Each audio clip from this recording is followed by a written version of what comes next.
this video, I'm going to be sharing with you 5 powerful tools for higher levels of joy, peace, love, happiness, and gratitude in your life. Now, all 5 of these tools are directly out of a book titled The Tools by Barry Schwartz and another co-author whose name I'm forgetting at this point, but I'll link out to it below, and I'll tell you that this is one of the most profound and influential and important books that I have read in my life. And I have read a lot of books over the past couple of years, and this book is definitely one of my top 5 of all time. Now, my name is Mo Salim, and my mission is to elevate human consciousness. Consciousness is awareness, and the first thing I want to bring your awareness to is that of your relationship with the problems in your life. So the fundamental premise in this book is that of changing our relationship with the problems in our lives, all right? To stop seeing them as quote unquote problems because it has a negative association with it, and start seeing them as gateways to higher levels of ourselves, okay? Because when we don't have the problems that allow for us to solve them, then we get stuck in stagnation and we are not evolving, we are not growing, we are not improving ourselves as a result of solving the particular problem. And as the authors write, the fundamental nature of the universe is evolution, is change, and every organism from fungi to bacteria to single-celled organisms to insects to ants, they are all moving in the direction of evolution. They're all moving towards something with a sense of purpose.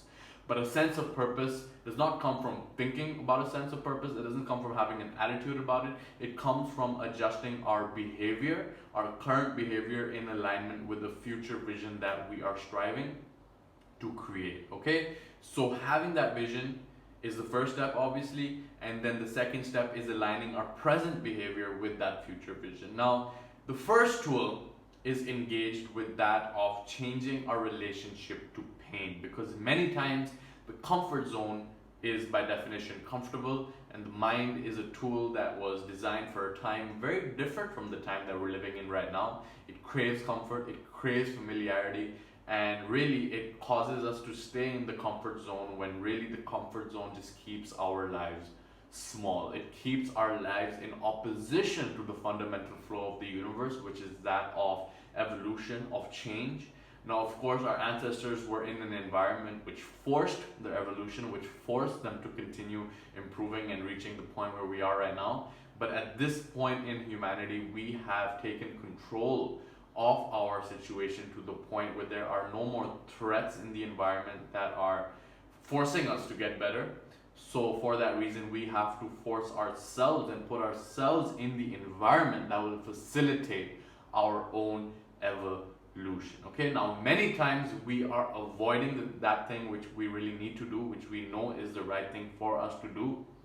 And the reason for that is because we associate more pain with doing the thing than with not doing the thing. So the tool to use in this area when you are avoiding something and you know you need to do it is to, and I'll paraphrase the tool from the book, but definitely recommend you check it out. But they basically say that you should visualize the pain that you associate with this action you need to take as a dark cloud in your sky, and really put all the emotions of this pain within that dark cloud. See yourself standing on one side of that cloud and screaming out to yourself that I love pain. I love pain.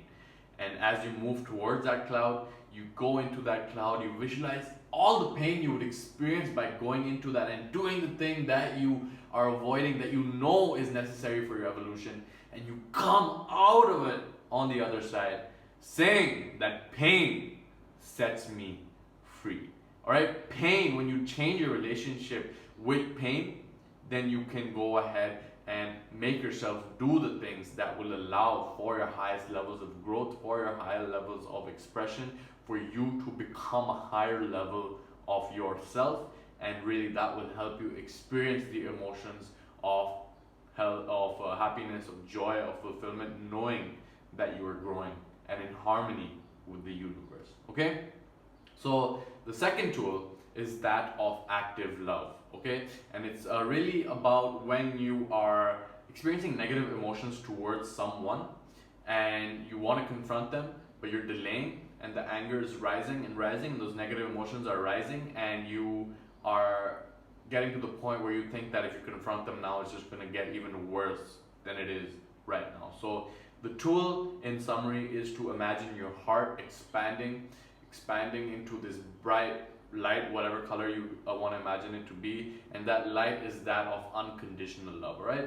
And this unconditional love is not based on circumstances, period. It's not based on circumstances, right? That lower level of love, which we think that is associated with someone did something for me, so I'm gonna love them. But unconditional love is the unconditional, okay? It is without any circumstances. It is like the sun that shines down without having any judgment on what it's shining down on. All right, so you imagine that force of unconditional love expanding within your heart, that light expanding, and then sending that towards the other person and then receiving it in their own heart. All right, and having that sense of unconditional love towards the other person will allow you to have more empathy, will have you to have more compassion, will allow you to see the way that they are looking at the world, okay? Because you realize that everyone's just doing the best that they can with what they have, with what they think is best for them. And once we can begin to understand their point of view, then we can go ahead and address our particular situation that we're experiencing them better as well. So as you experience this, you let go of the negative charges associated with what they have done to you. Then you go ahead and confront them, and the interaction is way more likely to go in a positive direction rather than it going even worse than when it started, okay? Now, this is something that I've experienced myself, where I've practiced forgiveness a lot. I noticed the power in it and letting go of these negative charges. And sometimes when I prompt myself to think about someone that I have to forgive, then someone comes up that did something like 3 years ago, still lingering in my consciousness, but I'm not entirely aware of it until I prompted myself to think of it, and really practicing that forgiveness, letting go of those charges so that we are not carrying them any longer, so that we're not attracting that same type of person within our lives. Because the more we carry those charges, the more we are drawing that same person who can ignite that charge into us. This is why forgiveness is so powerful, and it can completely change the way that you're going about life. It completely change the way that people are showing up in your life as well. And if there's someone in your life, like I said, that you are dealing with, that you have to confront, then go ahead and practice this before you go into that confrontation. All right, now the third tool is that of the grateful flow. Now, I've talked a lot about this in some of my other videos, that gratitude is really the ultimate emotion, and this book is really what made me realize and open my eyes to the depth of which this cultivating this emotion can totally change our lives and the way we look at things. And once we change the way we look at things, the things we look at begin to change as well. So the way the authors describe it in the book is that gratitude is actually a higher organ of perception that allows us to perceive the unlimited abundant flow from the source that is there from the second that we're born to the second that we leave this physical experience. And the more we practice gratitude, the more we open up to a frequency of receiving, and the more the universe will support us in return. So the time to use this tool, I mean, I strive to have a philosophy of gratitude whereby I can, you know, in Stoicism they used to say amore fati. Oh no, actually that was Friedrich Nietzsche said amore fati, right? And that basically means a love of your fate, a love of everything that is happening to you, and understanding that there is a bigger picture over here. And the more we can just embody gratitude as a way of life, the more that we will reach those higher levels of joy, of fulfillment, of peace, and of seeing the bigger picture that is taking place and connecting the dots that are in front of us, rather than complaining and blaming why things are not the way we want them to be, and understanding that there is a bigger plan at play. So the way that they describe is that you should basically just keep thinking of like 3 to 5 things that you're very grateful for. Keep thinking of them, and it's more about feeling the emotion of gratitude, tuning into your heart and opening up to the abundant flow of the universe. All right, so like they say in the book, that our our emotion of gratitude allows us to perceive the spiritual world just like our five senses allow us to perceive the physical world. And the more we can cultivate this emotion into our lives, not just when we feel negative, but for me, like waking up in the morning, then afterwards, then before my meals, then before going to sleep, just the more I cultivate this emotion, the more magical things are happening in my life. And right now I'm at a very different place than I was when I didn't practice gratitude. So this can totally change your life. I definitely recommend that you use this as a way of your life. I'll link out to the 5-minute journal below. This has been a practice that can help you start your days with writing 3 things that you're grateful for every single day, and writing 3 amazing things that happened to you in your day. And it's definitely helpful. I bought this for like every one of my family members. I don't know how many of them actually followed through with this practice, but I'm telling you that if you do, then you will completely raise to a different level of happiness, of joy, of fulfillment. All right. So that brings us to the 4th tool, and that is the tool of self-expression. All right. The force of self-expression, and the way the authors describe it is of integrating our shadow, which is the side of ourselves which we are most insecure about. It is all the qualities which we most dislike about ourselves. And the way to become the highest version of ourselves, as the authors talk about, is by integrating that into ourselves, by integrating the shadow with who we are right now, in order for us to express ourselves to our full capacity. So anytime that you feel you are unable to express yourself fully, it is because you're being insecure about something, and the source of all of our insecurities ties back to our shadow. So anytime you feel that you are doing this, like for me, a great call for that is right now. Like I'm looking at the time, I'm like, oh shit, it's 11 minutes. I don't know if people are gonna have that much of an attention span. I don't think if what I'm saying is even interesting right now. Will they judge me? Blah blah blah blah blah blah blah blah.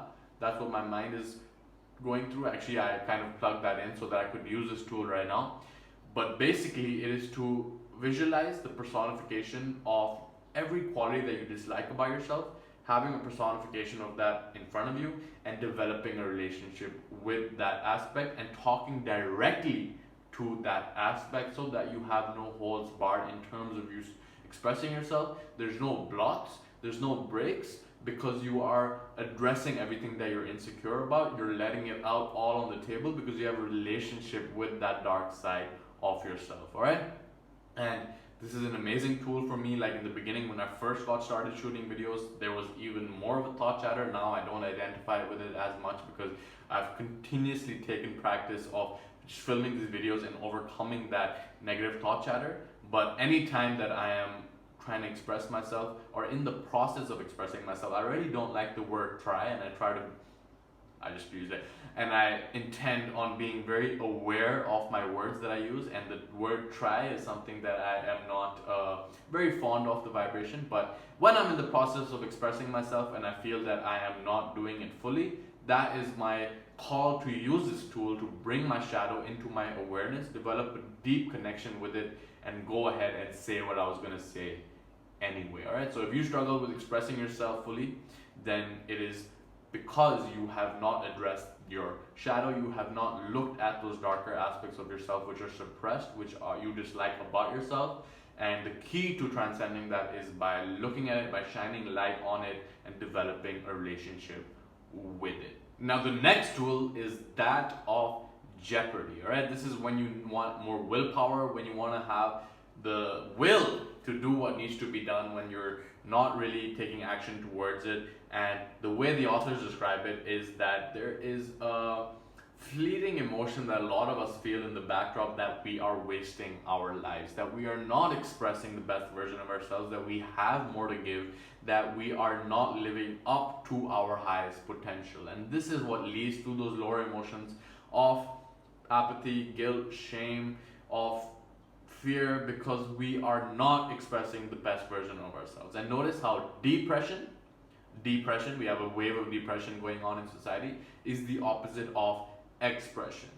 And the reason I believe that so many people are functioning on these lower levels is because they are not able to express what they have within them to express. And when The reason for this is because we are living in a time of consumer culture where there are all of these stimulus coming in telling us that we need something outside of us to feel complete. But the truth is that the only way that you can fill that void is by giving more, because once you give more, then that is when you are supporting life, and the universe supports that which supports life. I've definitely seen this in my own life. The times when I have been the most down on myself have been the times when I have not been creating the most. The times when I've been creating the most have been the times where I've experienced the most joy, the most fulfillment, the most happiness, the most courage in knowing that I can do what I have a vision in my head of doing, that I am capable, that I am powerful, that I have the ability to go ahead and make a positive impact in the people and the lives that I touch. And really, the way to close that gap is to develop a relationship with the deathbed version of yourself. Because like I said, a lot of us are dealing with this backdrop of emotion that is causing us to think that we are wasting our lives, and we fill that up, or we block that by going ahead and consuming stuff, right? Because that is what we have been conditioned to do, thinking that we're not enough and that something outside of us can actually fill that void. But like I said, the truth is that the only way to fill that void is by consistently doing the right thing, by consistently expressing, nurturing, and cultivating your greatest gifts in greatest expression of service to the world. Okay, so when you develop that relationship with the deathbed version of yourself, that aspect of you has already wasted. He doesn't have any more time to live. So listen to his advice, listen to the pain in his voice as he tells you to stop wasting your time, and to realize that we are all given a limited amount of time, and that at every moment we are at risk of losing one thing,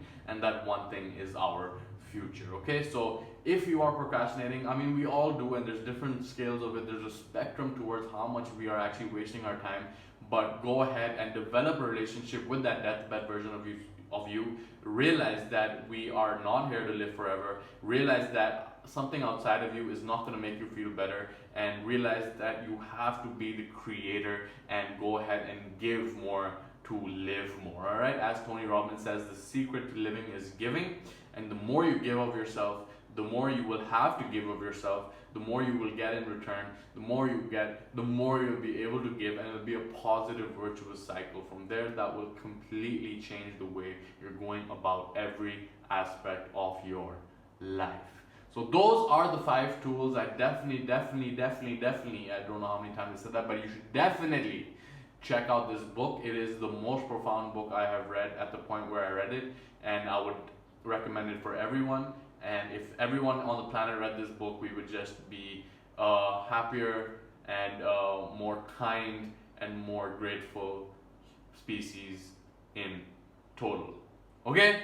So with all that being said, this has been Mo Salim. If you like this video, click the like button. If you want to see more videos like this, then click the subscribe button. And let me know in the comments below which one of these tools has been the most powerful for you. Has it been the expanding your comfort zone? Has it been the active unconditional love towards someone you're going to confront? Has it been the gratitude? Has it been the force of self-expression through your shadow? Or has it been the tool of jeopardy, of developing that relationship with the deathbed version of yourself and doing the thing which he's telling you to do? Let me know in the comments below. I love to hear from you. If you watched up to this point, this video is coming up at 18 minutes, and I will see you soon.